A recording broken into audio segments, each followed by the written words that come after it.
Yo, what is up YouTube? This is SharpEye here and I'm bringing you guys another gameplay commentary, and today we're going to be talking about Fortnite competitive, and more specifically the summer skirmish event that Epic has been hosting for the past 2 weeks.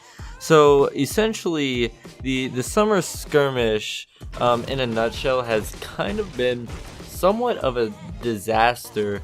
The first one, the servers were just really laggy, and the Epic has responded to that as well as the second week. People joined public matches where it doesn't really determine a true skill level of how good a player is based on their kills in a public match. It's basically who can find the most retards.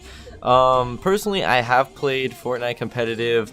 I win in competitive matches and game battles, wagers. I've yet to play a tournament, but I've won wagers and game battles more than I've lost, so I am an above average competitive player. And I can say, coming from other competitive scenarios, that this is not a good competitive environment for an esports to thrive and prosper.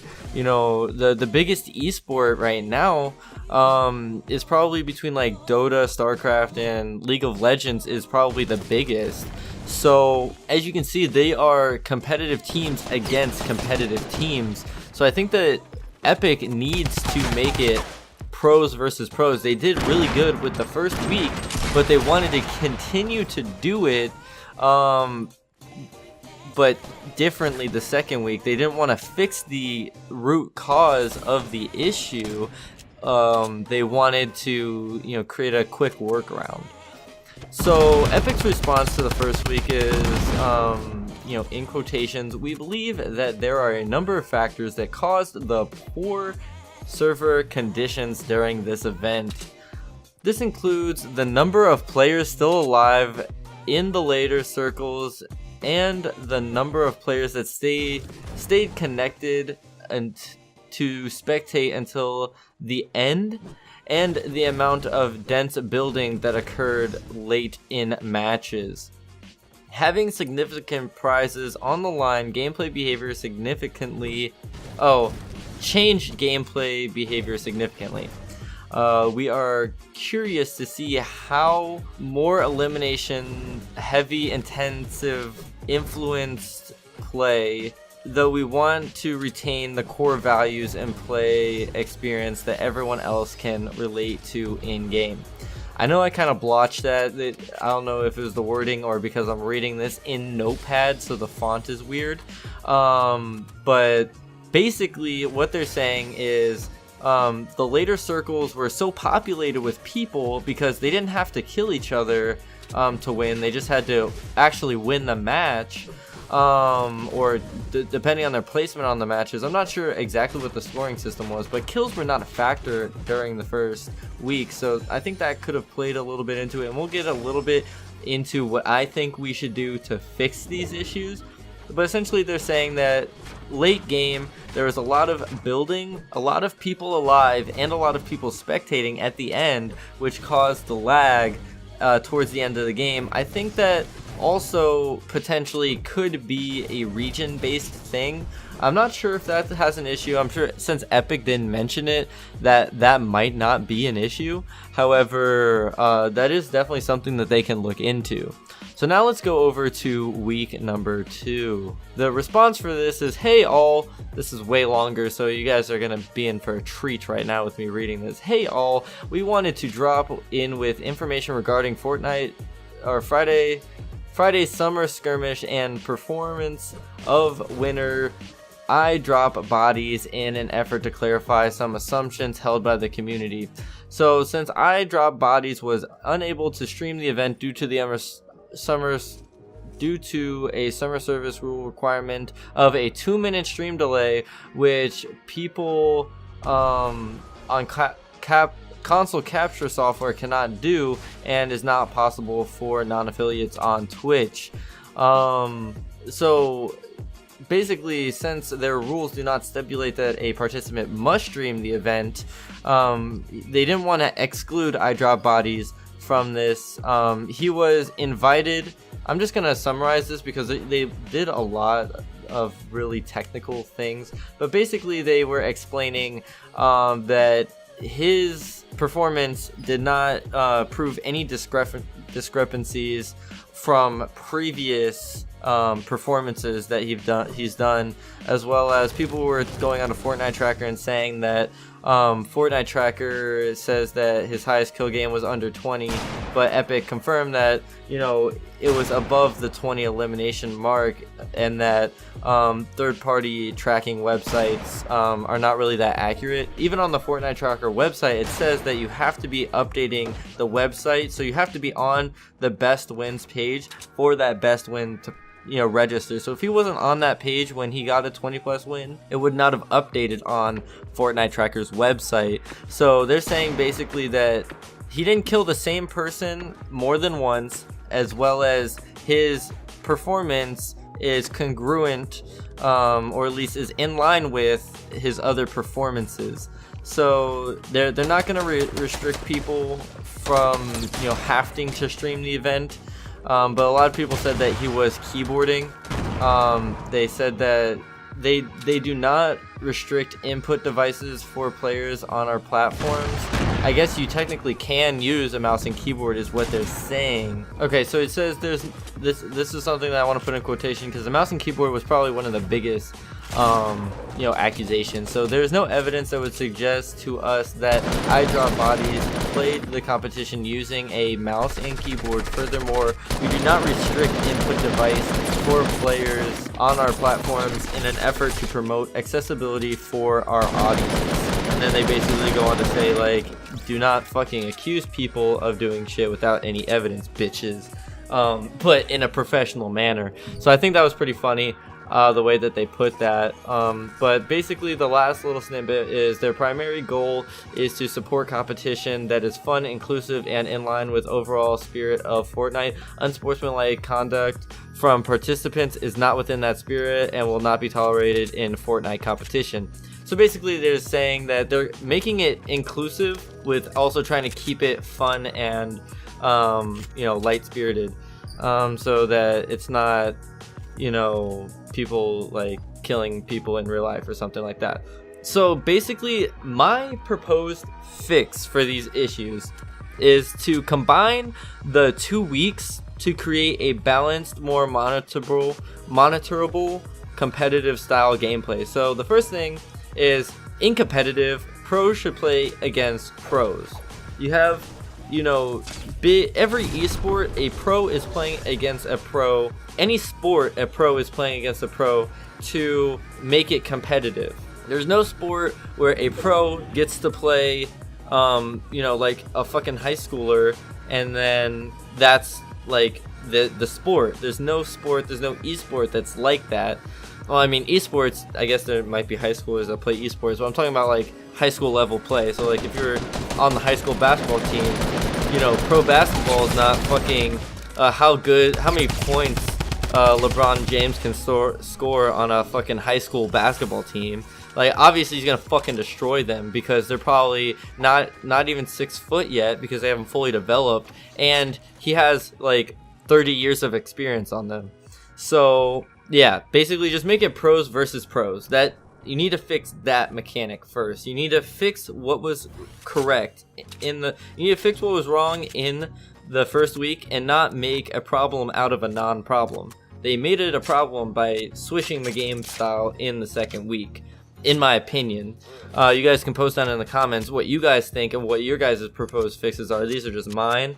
So for the second fix that I would do is keep the point-based system even in the pros versus pros I think the bonus for 20 kills is a little bit high for pros versus pros, so we could drop that down to like maybe like 10 kills or something like that. You know, I'm sure Epic could find a balance. Well, actually, Epic kind of sucks at making things balanced as far as their gameplay is concerned, but I'm sure they can find a balanced number. I think 10 kills is a balanced number.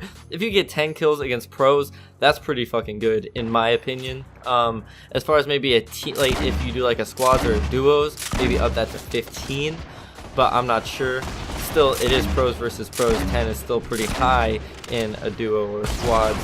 But the third thing, which may or may not have impacted the first connection-based issue, but make the servers, you know, a region-based competition. So make a, you know, an American competition, and then maybe like a European competition.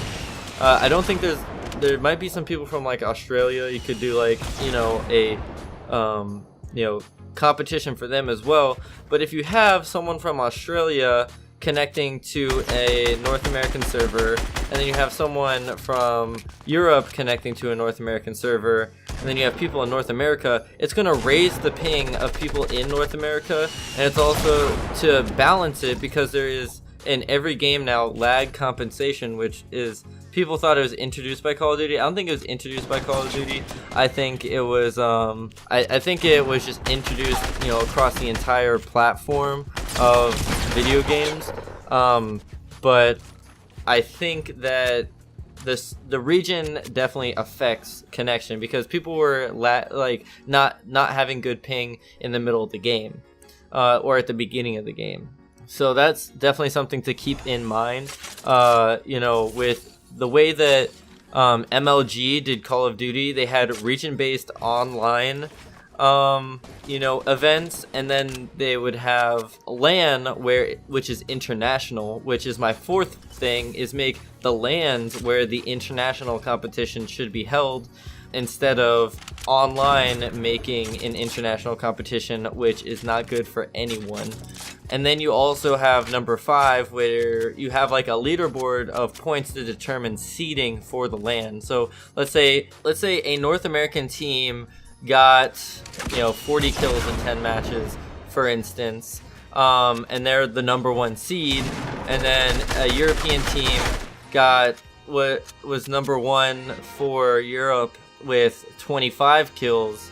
Don't make number 1, you know, North American, and then number 2 Europe. You would make number 1 North American, and then number 2 North American is 30 kills, and then you make number 3, which is the European, so that it's fair for every region. So that, like, if you're in a region where the competition is not as big, like maybe like an Asian country or something like that, or in Australia, more of the less frequent areas. Because I know for Call of Duty, North American is kind of the powerhouse. They win most of the championships. For League of Legends, pretty sure it's like Korea and China and stuff like that, or something along those lines, wins most of the League of Legends tournaments. So to make it fair for you know, those regions that have the powerhouses, you know, and to create an incentive for the other regions that are not as good to get better, to get a cup of get good, they would need to you know, be just as good as, you know, the other regions. That's my opinion.